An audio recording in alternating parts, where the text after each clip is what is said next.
새벽 공원 벤치에서 죽어가는 아이를 발견했습니다. 안녕하세요, 여러분. 오늘 이야기는 한 남자가 20해 동안 안고 살아온 후회와 죄책감에서 벗어나게 된 기적 같은 만남에 관한 것입니다. 이 이야기가 마음에 와닿으셨다면 좋아요와 구독 부탁드립니다. 여러분의 작은 손길이 더 많은 감동 이야기를 전하는 힘이 됩니다. 그럼 시작하겠습니다. 새벽 5시 시청 앞 공원은 아직 어둠 속에 잠겨 있었습니다. 가로등 불빛이 낙엽 쌓인 바닥을 희미하게 비추는 가운데 저는 빗자루를 들고 천천히 벤치 사이를 걸어갔습니다. 환경미화원으로 일한 지 15년째, 이 시간의 공원은 제게 익숙한 풍경이었죠. 낙엽을 쓸어 모으는 소리만 들리는 고요한 아침이었습니다. 그런데 분수대 쪽 벤치를 지나치려는 순간 이상한 소리가 들려왔어요. 흐느끼는 듯한, 참아내는 듯한 소리. 처음엔 바람에 흔들리는 나뭇가지 소리인 줄 알았습니다. 하지만 가까이 다가가자 그게 사람의 숨소리라는 걸 알 수 있었죠. 벤치 아래를 들여다본 순간 저는 빗자루를 놓칠 뻔했습니다. 한 청년이 앉은 채로 작은 아이를 품에 꼭 안고 있었어요. 청년의 팔은 떨리고 있었고 아이의 얼굴은 가로등 빛에도 보일 만큼 벌겋게 달아올라 있었습니다. 열이 높은 게 분명했죠. 아이는 힘없이 청년의 가슴에 얼굴을 묻은 채 거친 숨을 몰아쉬고 있었어요. 잠시 멈칫하다가 저는 조심스럽게 입을 열었습니다. 괜찮습니까? 청년이 고개를 들었어요. 22살쯤 되어 보이는 얼굴이었지만 눈 밑에는 깊은 다크서클이 자리 잡고 있었습니다. 그는 황급히 고개를 숙이며 대답했죠. 정말 죄송합니다. 잠깐만 쉬려고 했어요. 목소리가 떨리고 있었어요. 사과하는 말투였지만 그 안에는 어떤 절박함이 섞여 있었습니다. 저는 아이를 한 번 더 보았어요.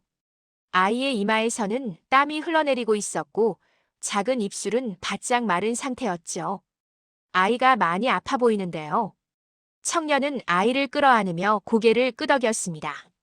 그의 손이 파르르 떨리는 게 보였어요. 팔에 힘이 제대로 들어가지 않는 것처럼 몸 전체가 경직돼 있었죠. 얼마나 오래 그렇게 앉아 있었던 걸까요? 병원은 가봤습니까? 청년은 대답 대신 입술을 깨물었습니다.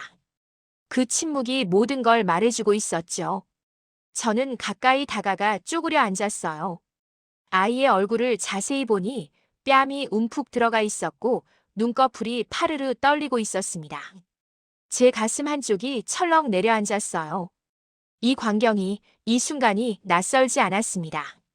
20해 전 제 동생도 이렇게 제 품에서 열에 떨었었죠. 그때 저는 아무것도 할 수 없었어요. 병원비를 마련할 시간도 방법도 없었고 결국 눈앞에서 동생을 잃었습니다. 그 기억이 파도처럼 밀려왔습니다. 저는 청년의 눈을 똑바로 바라보았어요. 그의 눈빛에는 포기와 두려움, 그리고 미안함이 뒤섞여 있었습니다. 하지만 그 밑바닥에는 아직 희망의 불씨가 남아 있었죠. 그 불씨가 꺼지기 전에 제가 무언가를 해야 한다는 생각이 들었습니다. 새벽 공기가 차갑게 뺨을 스쳤어요. 하지만 제 손은 이미 움직이고 있었습니다. 이름이 뭡니까? 청년이 잠시 망설이다가 작은 목소리로 대답했어요. 윤서후입니다. 이 아이는 제 조카 유나예요. 그 순간 저는 이 우연한 만남이 단순한 우연이 아닐지도 모른다는 예감이 들었습니다. 저는 벤치 옆에 앉으며 조심스럽게 말을 꺼냈습니다. 도와드릴 수 있을 것 같은데요. 서우는 고개를 저었어요. 그 거절에는 단호함이 담겨 있었습니다. 괜찮습니다. 저희 일입니다. 하지만 그의 목소리는 떨리고 있었어요. 품속의 유나는 여전히 거친 숨을 몰아쉬고 있었고 작은 기침 소리가 새벽 공기를 갈랐습니다. 그때 유나가 또 한 번 기침을 했습니다. 가래가 끓는 소리가 들렸어요. 서우는 황급히 아이의 등을 두드렸지만 손에 힘이 제대로 들어가지 않는 게 보였습니다. 그의 팔이 떨리고 있었죠. 저는 더 이상 참을 수가 없었어요. 최소한 병원은 가봐야 하지 않겠습니까? 서우가 입술을 깨물었습니다.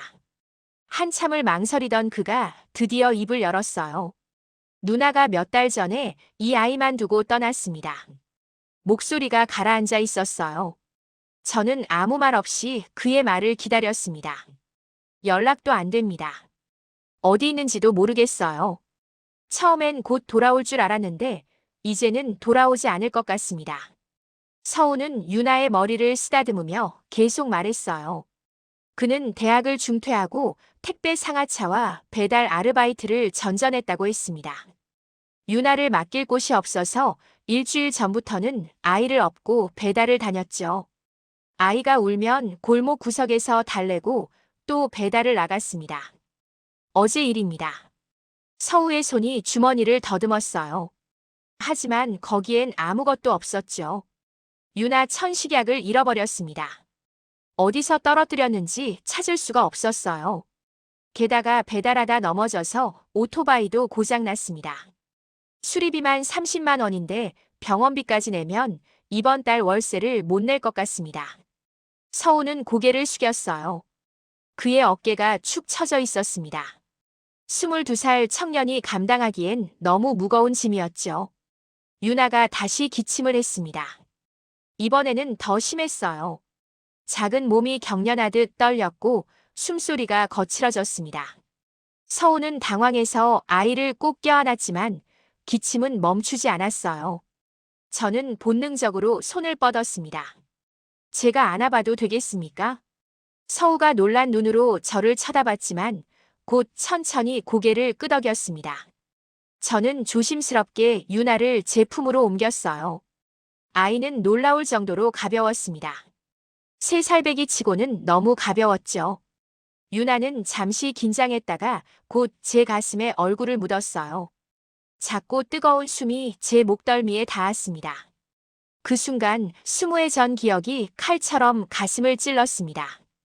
동생의 마른 몸, 제 품에서 식어가던 작은 체온, 제가 아무것도 할 수 없었던 그 무력함. 병원비를 마련하려고 이틀 밤을 새워 일했지만 결국 너무 늦었던 그날의 후회. 저는 떨리는 손으로 유나의 등을 토닥였습니다. 이 아이는 살려야 합니다. 제 목소리가 떨리고 있었어요. 서우가 놀란 표정으로 저를 바라봤지만 저는 그의 눈을 똑바로 쳐다보며 말했습니다. 제가 병원에 데려가겠습니다.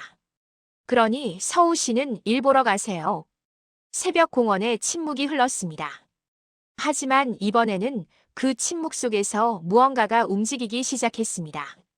서우는 한참을 망설였습니다. 그의 눈빛이 유나와 저를 오갔어요. 경계하는 표정이었지만 동시에 절박함도 배어 있었죠. 유나의 숨소리가 점점 더 거칠어지자 서우는 천천히 입을 열었습니다. 정말 괜찮겠습니까? 괜찮습니다. 대신 일 끝나면 꼭 오세요. 약속하세요. 서우가 고개를 끄덕였어요. 하지만 그의 손은 여전히 유나의 옷자락을 놓지 못하고 있었습니다. 저는 그 손을 보며 이해할 수 있었어요. 이 청년에게 유나는 마지막 남은 가족이었을 겁니다. 제가 꼭 데리고 있을게요. 믿어주세요. 서우는 마지막으로 유나의 머리를 쓰다듬었습니다. 그리고는 터덜터덜 공원을 벗어나 어둠 속으로 사라졌어요. 저는 품속의 유나를 꼭 안고 병원을 향해 걸음을 옮겼습니다. 새벽 거리는 텅 비어 있었어요. 유나는 제 품에서 가끔 신음을 내며 몸을 뒤틀었습니다. 작은 손이 제 옷깃을 움켜잡았다 놓았다를 반복했죠. 병원까지는 걸어서 10분 거리였지만 저는 거의 뛰었습니다. 유나의 체온이 점점 올라가는 게 느껴졌거든요. 응급실 문을 밀고 들어서자 간호사가 놀란 표정으로 다가왔습니다. 어떻게 오셨어요? 아이가 열이 너무 높습니다. 천식도 있다고 들었어요. 간호사는 재빨리 유나를 데려가 침대에 눕혔습니다. 의사가 달려와 청진기를 대고 아이의 상태를 확인했어요. 저는 그 옆에 서서 두 손을 꼭 쥐고 있었습니다. 손바닥에 땀이 배어 나왔죠. 천식약을 며칠 동안 안 먹었나 보네요. 상태가 꽤 악화됐습니다. 의사의 말에 가슴이 철렁했어요. 하지만 곧 이어진 말에 안도의 한숨을 쉴 수 있었습니다. 다행히 큰 위험은 없습니다. 지금부터 약을 투여하고 며칠간 잘 관리하면 괜찮아질 겁니다. 저는 고개를 끄덕이며 침대 위에 유나를 바라봤어요. 산소 마스크를 쓴 작은 얼굴이 조금씩 안정을 찾아가는 게 보였습니다. 가빴던 숨소리가 천천히 고르게 변했죠. 보호자시죠? 수납하러 가시면 됩니다. 간호사의 말에 저는 수납 창구로 향했습니다. 진료비와 약값을 합쳐 12만 원. 저는 망설임 없이 카드를 건넸습니다. 이번 주 생활비였지만 스무회 전 동생을 위해 이렇게 할 수 있었다면 얼마나 좋았을까요? 수납을 마치고 돌아오니 유나는 잠들어 있었습니다. 얼굴에서 붉은기가 조금 가셨고 호흡도 한결 편안해 보였어요. 저는 침대 옆 의자에 앉아 아이의 손을 잡았습니다. 작고 따뜻한 손이었어요. 동생도 이런 손이었습니다. 마지막 날 밤 동생은 제 손을 꼭 잡고 있었죠. 차가워지는 손을 놓지 못하고 저는 새벽까지 울었습니다. 그때 제가 좀 더 빨리 움직였다면, 누군가에게 도움을 청했다면 동생은 살 수 있었을까요? 20회 동안 저를 괴롭혔던 질문이었습니다. 하지만 지금 이 아이의 손을 잡고 있는 이 순간만큼은 다른 대답이 떠올랐어요. 어쩌면 제가 동생을 구하지 못한 건 언젠가 이 아이를 구하기 위해서였을지도 모른다고요. 해가 떠오르기 시작했습니다. 창문으로 들어오는 아침 햇살이 유나의 얼굴을 비쳤어요. 저는 아이의 손을 놓지 않은 채 서우가 오기를 기다렸습니다. 이 아이를 혼자 감당하게 하지 않겠다고 저는 마음속으로 다짐했습니다. 저녁 무렵 병원 앞 벤치에서 서우를 기다리고 있었습니다. 유나는 제 무릎에서 잠들어 있었어요. 약을 먹고 나서 한결 편안해진 얼굴이었죠. 작은 숨소리가 규칙적으로 들렸습니다. 해가 서쪽으로 기울 무렵 멀리서 서우가 보였습니다. 터덜터덜 걸어오는 모습은 아침보다 더 지쳐 보였어요. 어깨가 축 늘어져 있었고 걸음마다 무게가 실려 있었죠. 저를 발견한 그가 천천히 다가왔습니다. 유나는 괜찮습니까? 네. 많이 좋아졌어요. 저는 약봉지와 영수증을 건넸습니다. 서우는 12만 원이라는 숫자를 보더니 입술을 떨었어요. 죄송합니다. 지금 당장은 갚을 방법이 없습니다. 목소리가 잠겨 있었어요. 저는 천천히 말했습니다. 돈 때문이 아닙니다. 잠시 앉으시죠. 서우는 망설이다가 벤치에 앉았습니다. 그의 손이 떨리고 있었어요. 저는 유나를 조심스럽게 그의 품으로 옮겼습니다. 아이를 안은 서우의 눈에서 눈물이 흘러내렸어요. 소리 없이 조용히. 저는 조용히 입을 열었어요. 저도 동생이 있었습니다. 서우가 고개를 들었어요. 저는 계속 말했죠. 20회 전 일입니다. 동생이 아팠어요. 열이 나고 기침을 했죠. 하지만 저는 병원에 데려가지 못했습니다. 돈이 없었거든요. 이틀만 더 일하면 병원비를 모을 수 있을 것 같아서 동생을 방에 남겨두고 나갔어요. 물만 마시라고 곧 돌아올 테니까 참으라고 했습니다. 제 목소리가 떨렸습니다. 이틀 후 돌아왔을 때 동생은 이미 차갑게 식어 있었습니다. 작은 방 한 구석에서 혼자서요. 아무에게도 도움을 청하지 못한 채요. 서우가 숨을 죽였어요. 저는 그의 눈을 바라보며 말했습니다. 그때 누군가 단 하루만 도와줬어도 동생은 살 수 있었을 겁니다. 20회 동안 그 생각에 시달렸어요. 오늘 아침 유나를 봤을 때 저는 동생이 떠올랐습니다. 이번에는 이 아이만큼은 살려야 한다고 생각했죠. 저는 서우를 똑바로 쳐다봤어요. 그러니까 이건 빚이 아닙니다. 제가 20회 전에 못했던 일을 지금 하는 것뿐이에요. 서우 씨 덕분에 저는 기회를 얻었습니다. 서우의 눈에서 눈물이 계속 흘러내렸어요. 그는 떨리는 목소리로 말했습니다. 저는 혼자 감당할 수 있을 줄 알았습니다. 누나처럼 도망치지만 않으면 된다고 생각했어요. 하지만 매일 무너지는 것 같았습니다. 유나를 제대로 돌보지 못한다는 죄책감에요. 저는 조용히 고개를 끄덕였습니다. 혼자서 감당할 수 있는 일은 많지 않습니다. 저도 그걸 너무 늦게 알았어요. 서우가 유나를 꼭 껴안았습니다. 아이는 여전히 평화롭게 잠들어 있었어요. 저는 벤치에서 일어나며 말했습니다. 천천히 생각해 보세요. 하지만 제 제안은 진심입니다. 이 아이를 함께 키우면 어떻겠습니까? 혼자가 아니어도 됩니다. 석양빛이 세 사람을 비추고 있었습니다. 오랜 시간 닫혀있던 마음 어딘가에 작은 균열이 생기기 시작했습니다. 며칠이 흘렀습니다. 서우는 이틀 동안 고민하다가 세 번째 날 저녁 다시 공원으로 찾아왔습니다. 유나를 업은 그의 얼굴에는 결심이 서려 있었어요. 해철 씨, 정말 괜찮겠습니까? 제가 이렇게까지 신세를 져도 되는 건지 모르겠습니다. 목소리는 떨렸지만 눈빛은 달라져 있었습니다. 포기가 아니라 희망을 담고 있었어요. 괜찮습니다.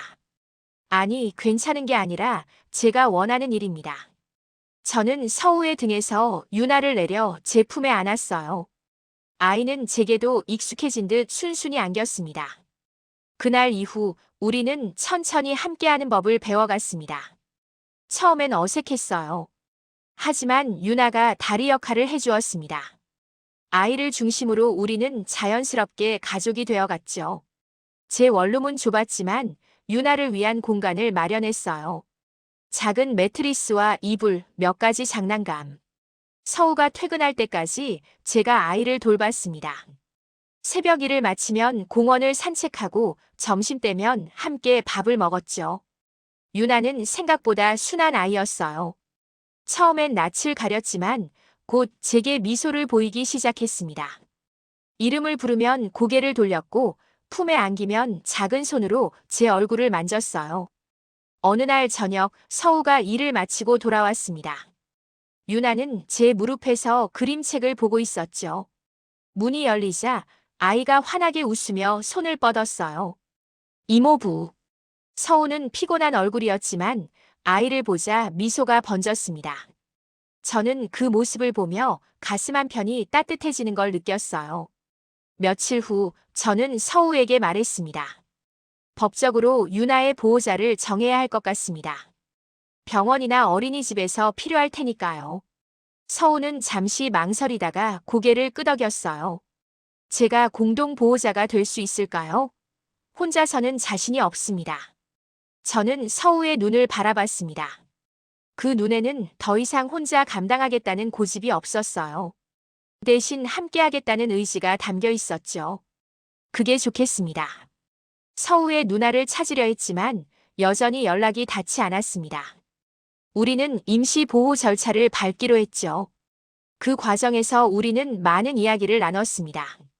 서우는 일찍 부모님을 여의고 누나와 둘이 자랐다는 것, 누나가 유나를 낳고 남자친구에게 버림받아 점점 힘들어하다 떠났다는 것을 말했어요. 저도 제 이야기를 더 털어놓았습니다. 동생과 함께했던 시간들, 그리고 잃어버린 후 느꼈던 공허함에 대해서요. 해철 씨. 어느 날 저녁 서우가 조용히 말했습니다. 이 아이가 살아있다는 게 정말 기적 같습니다. 저는 잠든 유나를 바라보며 고개를 끄덕였어요. 저도 그렇게 생각합니다. 이 아이 덕분에 저는 다시 살아가는 법을 배우고 있습니다. 창밖으로 달빛이 들어왔습니다. 작은 방 안에서 세 사람은 서로의 빈자리를 조용히 채우며 새로운 가족의 모양을 만들어가고 있었습니다. 공원 벤치에서 시작된 인연이 이제는 하나의 집이 되었어요. 완벽하지는 않았지만 서로를 지탱하기에는 충분했습니다. 그날 밤 저는 오랜만에 편안하게 잠들 수 있었어요. 20해 만에 처음으로 후회가 아닌 감사함을 느끼며요.